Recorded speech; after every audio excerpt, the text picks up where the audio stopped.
Now planning practice in ancient India. Okay, now here we will talk about कि हमारे India के अंदर planning practices कैसी थी। एंशंट इंडिया की बात करेंगे। ओके, सो धीरे धीरे एंशंट इंडिया के बाद हम जो 21st सेंचुरी है इसके अंदर किस तरीके से प्लानिंग होती है उसको भी देखेंगे। Now planning during Indus valley civilisation. Indus valley civilisation के अंदर हमने देखा है कि हड़प्पा और मोहनजोदारो, सो ये बहुत ही डेवलप्ड सिटीज़ थी उस टाइम पर, इस टाइम पीरियड के अंदर। ओके, इंडस वैली सिविलाइजेशन इसको इसलिए बोला जाता है क्योंकि ये इंडस वैली के पास में, मतलब इंडस वैली के किनारे पे ये जो दो सिटीज़ हैं ये बनी हुई हैं। सो यहाँ पे जो हमें प्लानिंग मिलती है, हम देखते हैं कि ये सिटीज़ उस टाइम पे मतलब कितनी पुरानी सिटीज़ हैं, फिर भी ये जो सिटीज़ इतनी ज़्यादा एडवांस हैं कि जब हम इन सिटीज़ को देखते हैं, सो यहाँ पे जो स्ट्रीट हैं इन दोनों हड़प्पा और मोहनजोदारो के अंदर वो ग्रिड पैटर्न के अंदर हैं, और यहाँ पे ड्रेनेज सिस्टम बहुत ज़्यादा एडवांस है।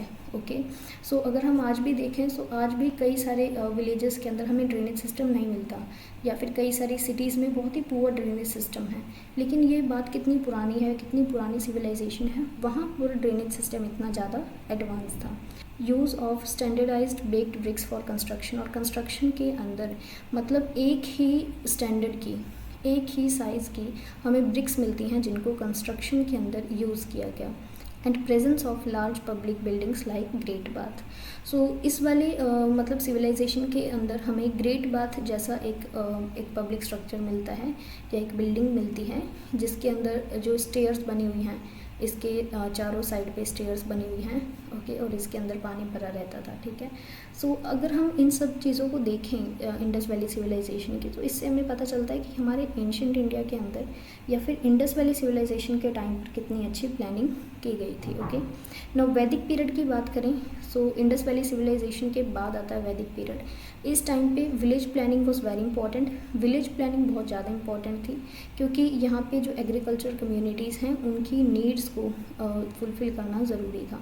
सो विलेज को अच्छे से यहाँ पे प्लान किया जाता था। Wells ponds were integral to village planning for irrigation and domestic use. So irrigation और डोमेस्टिक यूज़ के लिए जो वेल्स हैं, पॉन्ड्स हैं, टैंक्स हैं, इन सब को बनाया जाता था। ठीक है, सो इन सब को देखते हुए वहाँ पे प्लानिंग की जाती थी। मतलब वहाँ पे जो एग्रीकल्चर है वो काफ़ी ज़्यादा उस टाइम पे, वैदिक टाइम पे इम्पॉर्टेंट था। ओके, सो यहाँ पे हमें जो प्लानिंग मिलती है वो हमें इरिगेशन और डोमेस्टिक यूज़ के लिए ये सारे जो स्ट्रक्चर्स बनाए जाते हैं इनके अंदर प्लानिंग मिलती है। ओके, नाउ मॉडर्न पीरियड के अंदर सिटीज़ को फोर्टिफाइड किया गया, वुडन वॉल्स और टावर्स बनाए गए।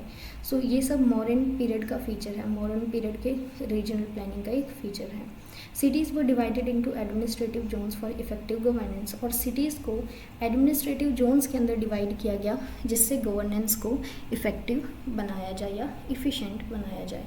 ओके, नेक्स्ट इज़, अब आता है मॉडर्न पीरियड के बाद गुप्ता पीरियड। गुप्ता पीरियड के अंदर rise of temple architecture, temple architecture को फॉर्म करने का मतलब बहुत ज़्यादा प्रचलन हो गया। ओके, और इस पीरियड के अंदर टेम्पल जो है ये सबसे ज़्यादा इम्पॉर्टेंट था, सेंट्रल या फिर प्रोमिनेंट लोकेशन थी, और इसी टेम्पल के अराउंड हमें ज़्यादा डेवलपमेंट देखने को मिलता था, जैसे कि उज्जैन और पाटलिपुत्रा। सो गुप्ता पीरियड की ये दो सिटीज़ हैं, ये बहुत इंपॉर्टेंट हैं। ओके, सो यहाँ पे काफ़ी अच्छी प्लानिंग की गई। And establishment of universities like Nalanda and Takshashila. So ये दो यूनिवर्सिटीज़ जो हैं इनका नाम आपको याद होगा, बहुत इंपॉर्टेंट यूनिवर्सिटी और बहुत फेमस हैं। ओके, सो नालंदा और तक्षशिला ये गुप्ता पीरियड के अंदर बनाई गई थी। सो ये भी रीजनल प्लानिंग उस टाइम पे कैसे थी उसका भी एक एग्जाम्पल है। Water management systems to deal with the arid climate and monsoon rains. अगर हम एक एग्जांपल लें, सो गुजरात के अंदर रानी की वाव ये एक वाटर रिसोर्स बनाया गया है, वाटर रिसोर्स या फिर एक कूलिंग स्पॉट भी हमें बोल सकते हैं। इसके अंदर पानी भरा जाता है। ठीक है, सो ये देखो उस टाइम की प्लानिंग का एक एग्जांपल है कि गुजरात वाले इस रीजन के अंदर हमें एरिड क्लाइमेट और मानसून रेन्स पर ये वाला रीजन डिपेंड था। सो इस वाली रानी की वाव को बनाया गया, बहुत इंपॉर्टेंट है ये रानी की वाव। ओके, एक बहुत ही फेमस प्लेस है। सो इसको बनाया गया, इसके अंदर पानी भरा जाता है और उस पानी को यूज़ किया जाता है। Large tanks were integral to urban planning for water conservation and irrigation, और लार्ज टैंक्स बनाए जाते हैं जो अर्बन प्लानिंग के लिए बहुत ही इंपॉर्टेंट है वाटर कंजर्वेशन और इरिगेशन के अंदर। सो वाटर मैनेजमेंट सिस्टम ये एक एग्जाम्पल है कि हमारे एंशिएंट इंडिया में कैसे जो है वो प्लानिंग की जाती थी। Okay, now temples now temple town and Pilgrim centres like Varanasi, Madurai and Kanchipuram, ये सिटीज़ हैं। ओके, सो ये टेम्पल टाउन है। इन सिटीज़ के अंदर हमें बहुत बड़े टेम्पल्स मिलते हैं। Okay, with markets and residential areas radiating towards. Okay, so ये जो रीजन है, जैसे कि जिन सेंटर्स की हमने बात की है, यहाँ पे हमें मार्केट्स और रेजिडेंशियल एरियाज भी मिलते हैं। Okay, including provisions for pilgrims such as dharamshalas, और यहाँ पे हमें पिलग्रिम्स के ठहरने के लिए धर्मशालास वगैरह मिलती हैं। सो आप देख सकते हो कि जो टेम्पल टाउन्स हैं, मतलब ऐसे बड़े बड़े टाउन्स हैं जहाँ पे बहुत ही फेमस टेम्पल्स हैं। सो वहाँ पे किस तरीके की प्लानिंग की गई, वहाँ पे मार्केट्स भी अवेलेबल हैं, लोग रहते भी हैं, और साथ ही वहाँ पे लोगों के ठहरने के लिए, मतलब जो लोग यहाँ पे पिलग्रिम्स आते हैं उनके ठहरने के लिए धर्मशालास या फिर रेस्ट हाउसेस भी बनाए गए हैं। Okay, fortresses and defensive planning. So हमारे इंडिया के अंदर इस टाइप की प्लानिंग भी की जाती थी, जैसे कि जो किंग्स होते थे वो अपने जो उनका किला वगैरह होता था उसको डिफेंस के लिए, उसके डिफेंस के लिए बड़ी बड़ी वॉल्स बनाते थे, बड़ी बड़ी थिक वॉल्स बनाते थे। ओके, और अपने जो वाटर रिसोर्सेज हैं या वाटर रिसोर्सेज हैं उनको प्रोटेक्ट करके रखते थे। सो ये उनकी प्लानिंग का बहुत इंपॉर्टेंट पार्ट था। Fortresses and hill tops like Jaipur and Golconda are exemplified advance military architecture. So जो जयपुर के अंदर हमें बहुत सारे फोर्ट्स मिलते हैं जो हमें मिलते हैं जिनको फोर्टिफाई किया गया है।